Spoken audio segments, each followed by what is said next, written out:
once again, welcome to my channel, or welcome back to my channel.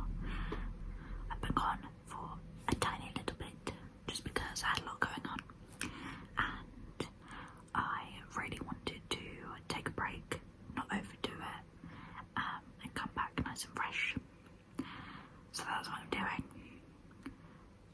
I have just realised that the dehumidifier is still on, so I'm gonna go and turn it off because I'm sure this place won't suffer for half an hour. It's not gonna do permanent damage, right? Be right back. Okay, I'm back. I realised that you might be a little bit like, where are you? I'm in a different setting, slightly different. I'm in my living room at my desk, and I just thought it is getting a little bit cold out in the bedroom where I usually film these videos, so I thought I'd come in here and give you a little change of scenery, see how it goes. Usually I record in the bedroom because Jam and I will be doing different things, and I want to just get on with recording and stuff, and she'll want to like watch a film in the living room, but this time she's gone to the cinema, and so I thought I would come in here and have a different backdrop.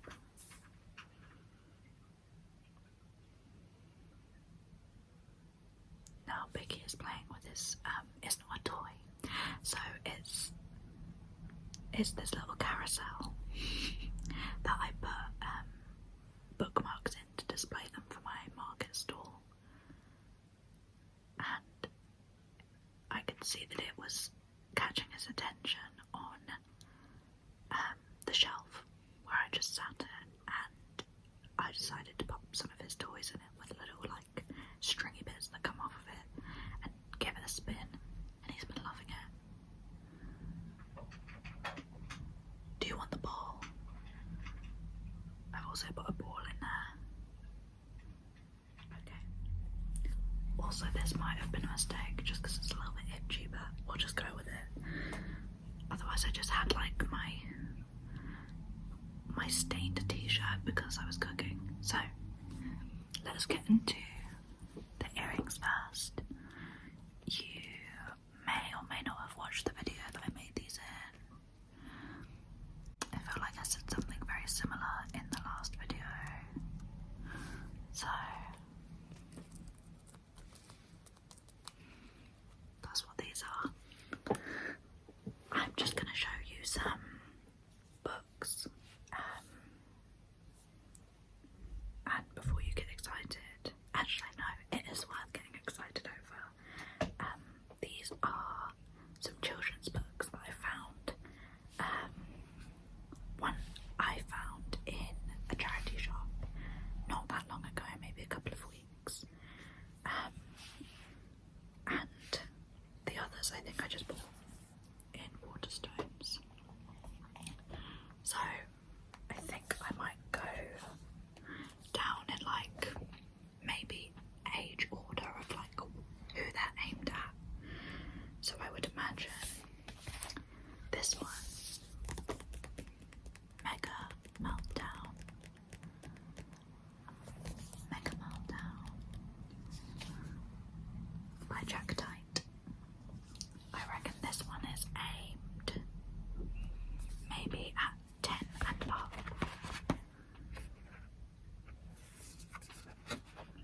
It does have lift the flaps, but I would argue lift the flaps are for any age.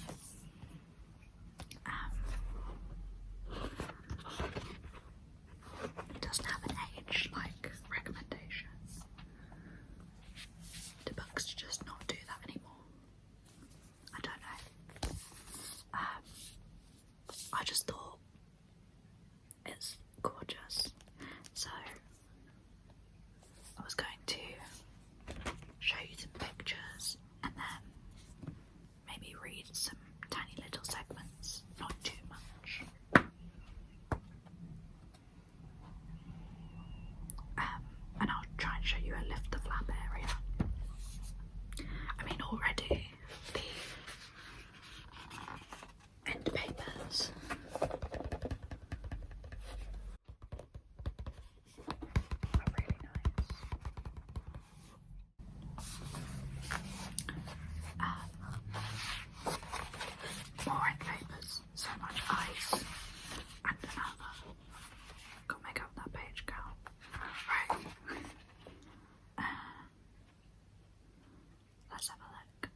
So it gives you a map of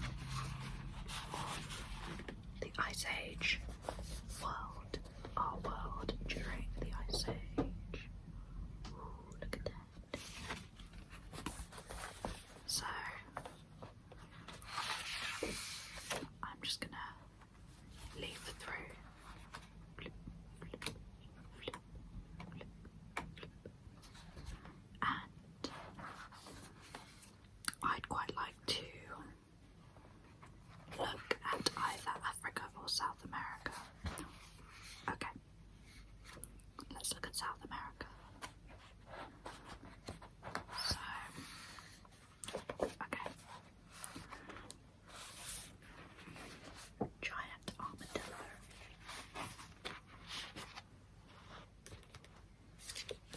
Now there's a little fuzzy creature judging me from across the room.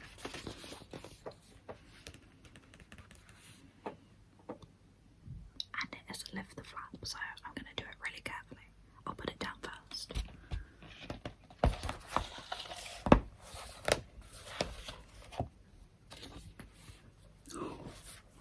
That is so cool. So, obviously I showed you that picture of the Glyptodont, and then when you lift the flap down, it becomes...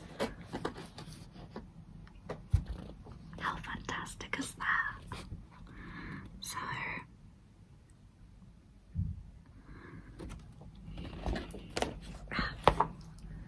the early humans have made good use out of it, and they've turned it into a home. Is it a temporary home or is it a permanent residence? It just says a shelter to protect them from freezing weather. And I mean, you've seen the size comparison, you can kind of picture how big it was. But then, just in case, here it is next to a car.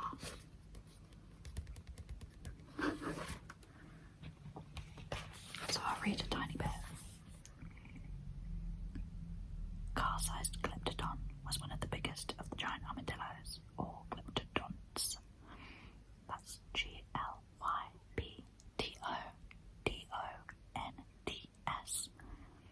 The Glyptodonts were close cousins of modern armadillos, but they were all gone by 10,000 years ago.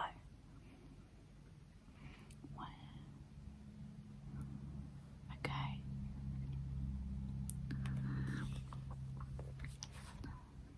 Several kinds of Glyptodont weighed over 1 ton, but arguably the most fierce was the 2-ton Dodicarus. That's Doedicurus.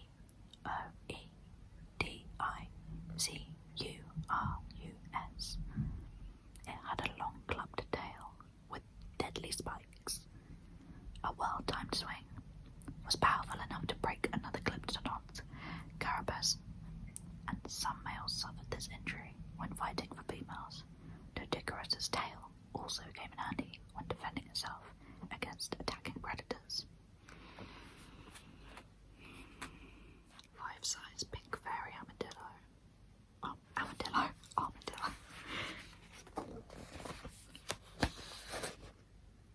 Like legit, is that like actually the size of it? Like the picture in the book? That's crazy. I want to double check that in case I've interpreted it wrong.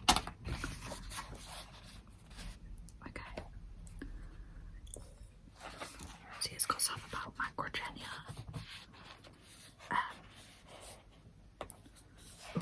This feels like... Oh my god. Okay.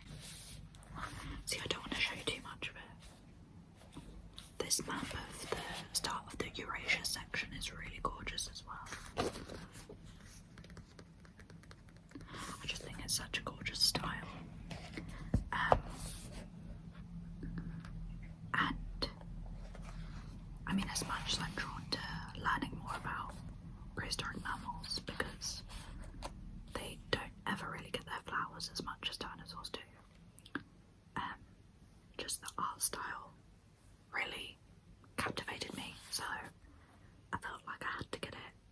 And also just because I make illustrations, studying the layouts of different books, where your eye is drawn to, what makes a good composition, it's all very important to me. So as much as I get these books because they're beautiful books, I also get them to learn about the science and the art and design. Similar reason to just when I get like books on animals that aren't extinct. It's just interesting and helps you sort of keep up with what modern illustration and illustrators are doing currently. So let's see what else I can show you.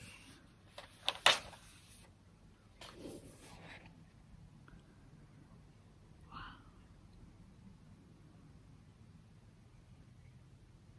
So this details when the hominids,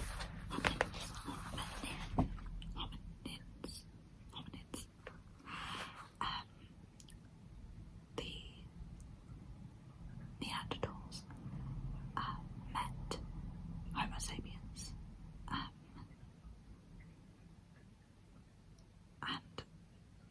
I just think it's like such a fascinating, it's just such a fascinating thing that Neanderthals were, I guess, maybe the closest thing to those humans. I don't know, it's kind of freaky, isn't it?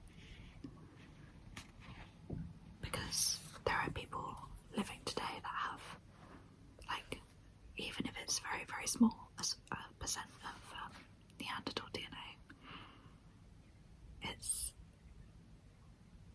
it's really mind-blowing that Homo sapiens met something that was so near but so far away. And obviously there are no Neanderthals anymore. But that was definitely like crossbreeding. Wow. So it says, surprisingly, a Neanderthal person's brain was bigger on average than that of a modern human.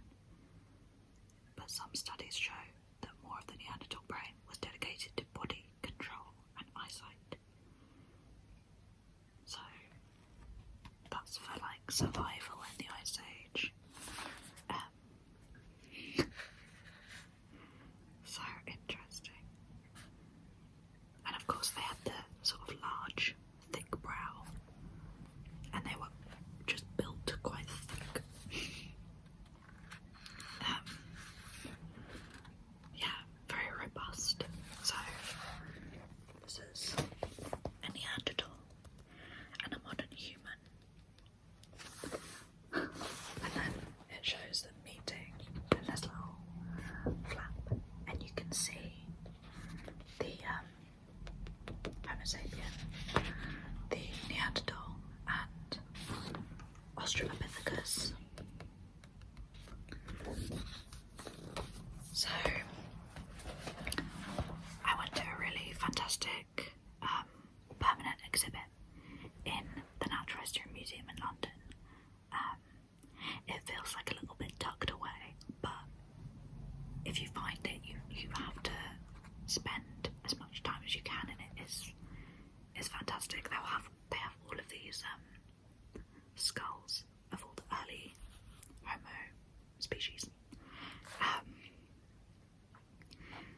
and like you can walk along and look at the chronology, and then some amazing models of life-size early humans.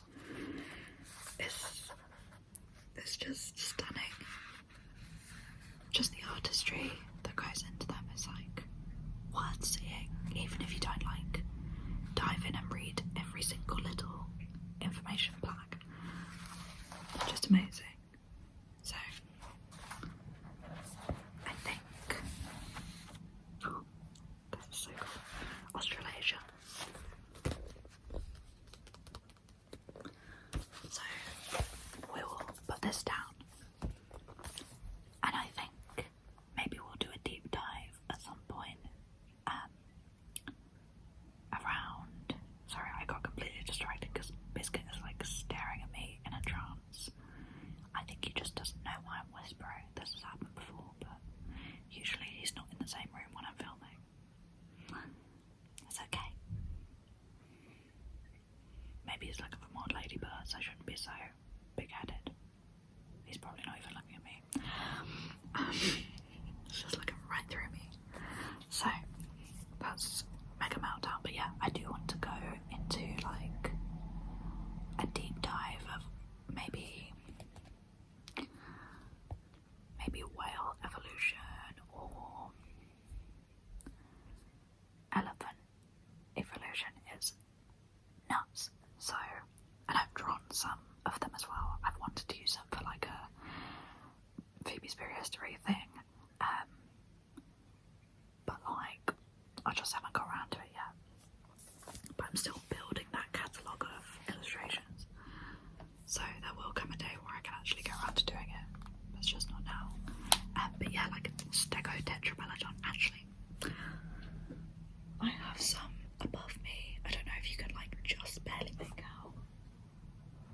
I think that's Platypelodon. I'm not quite sure. No. Platypelodon.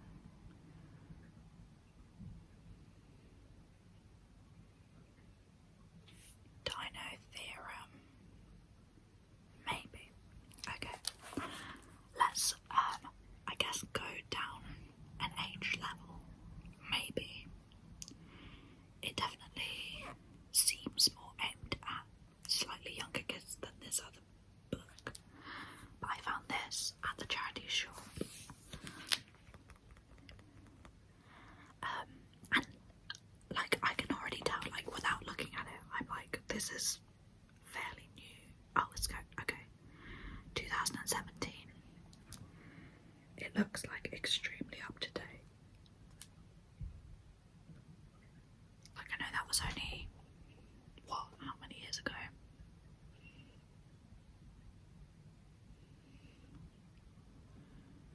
Okay, so it was like 8 years ago, wasn't it? Okay, so it has been a little bit of time, but it doesn't look like it would be out of place, like amongst all of these. I don't know, like the style of it, I think we're still kind of in this era of like nice geometric shapes. So this is called Dinosaur Atlas by Anne Rooney and James Gilleard. This also has flaps. Lift the flaps.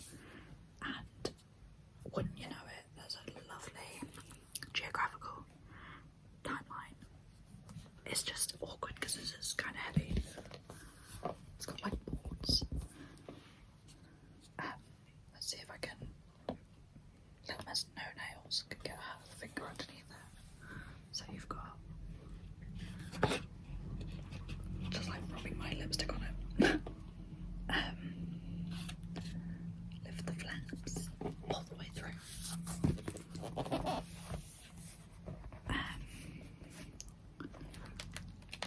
And it's just stunning. I love it. I love it so much. So, for a charity shop find,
very easy to dismiss an art style like this, I think, because of how quickly you could build up an image.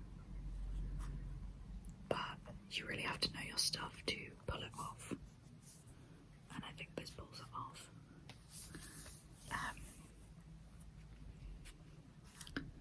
Oh yeah, it's got like the little post-it note in it. This doesn't actually have the price on it though. So I think that's like an old post-it note.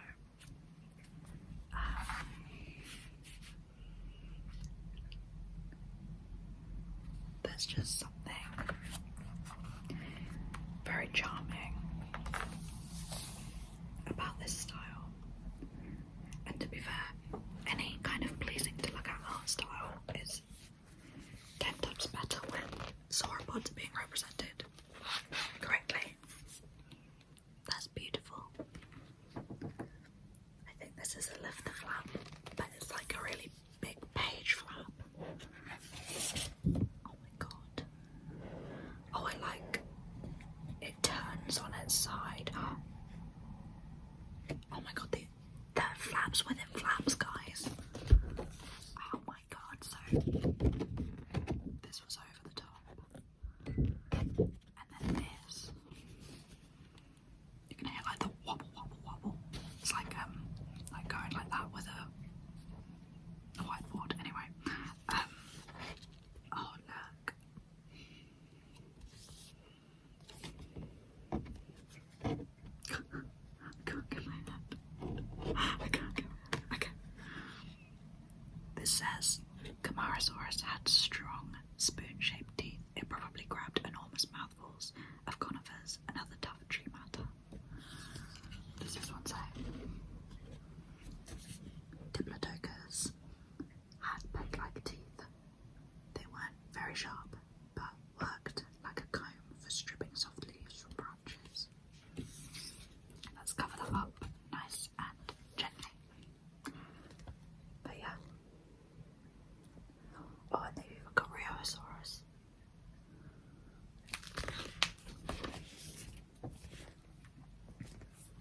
The early sauropodmorph Rheosaurus, a lot smaller than the later giant sauropods.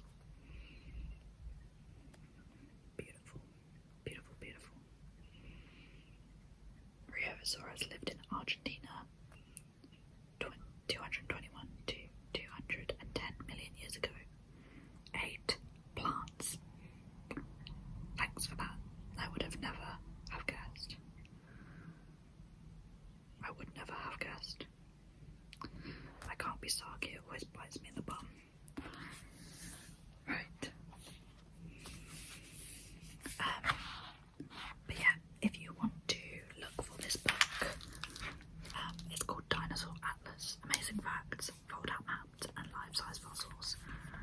I think, is this the publisher? Lonely Kids Planet. Lonely Planet Kids.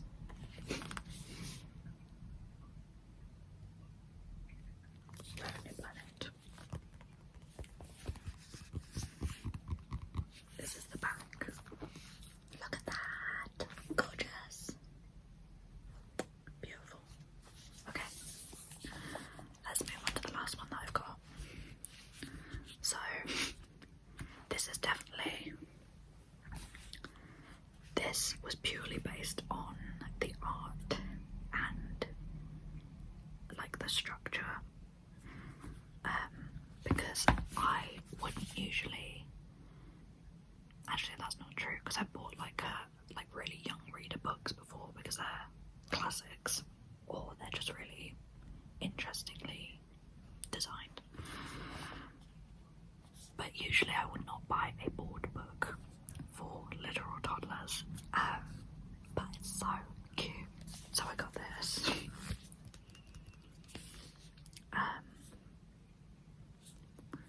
So currently in Oxford, our Waterstones is being moved. They're taking a little bit longer than expected, but it's moving more towards the huge Westgate shopping centre.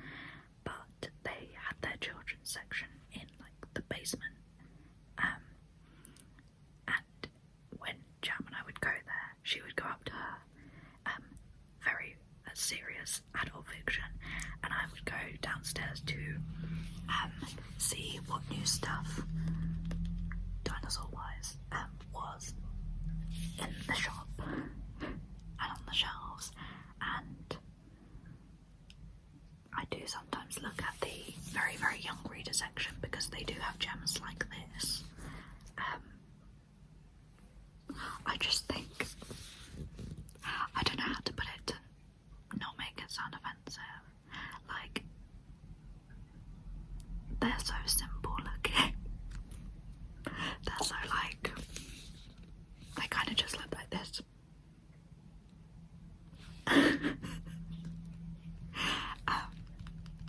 So this is Little Explorers Goodnight Dinosaurs. Like, it's got shiny at the back, and it's obviously like a board book, and it's got little holes in it that you can look through. So it's by Jacob Souva, illustrations, and the text is by Molly Littleboy. That is such an interesting surname, Littleboy. And she's written a book for little boys and girls. So I'll show you like a little bit of it. But like, it's just so cute.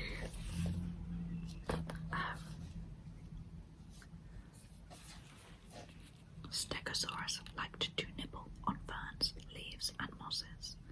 Brachiosaurus had a long neck to help it reach the tallest trees. And then you've got like little holes that show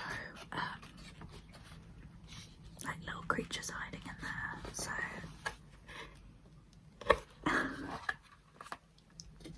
it's just gorgeous.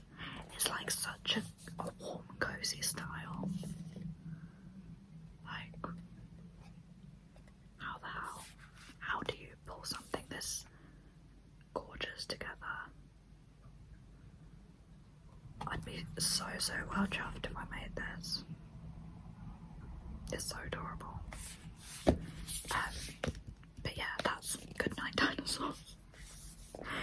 So I'm just obsessed. I'm obsessed with him. I love him. So yeah, 3 quite different styles of book and different styles of art. I hope you enjoyed, and do not worry, I will let you have a nose at my shelf.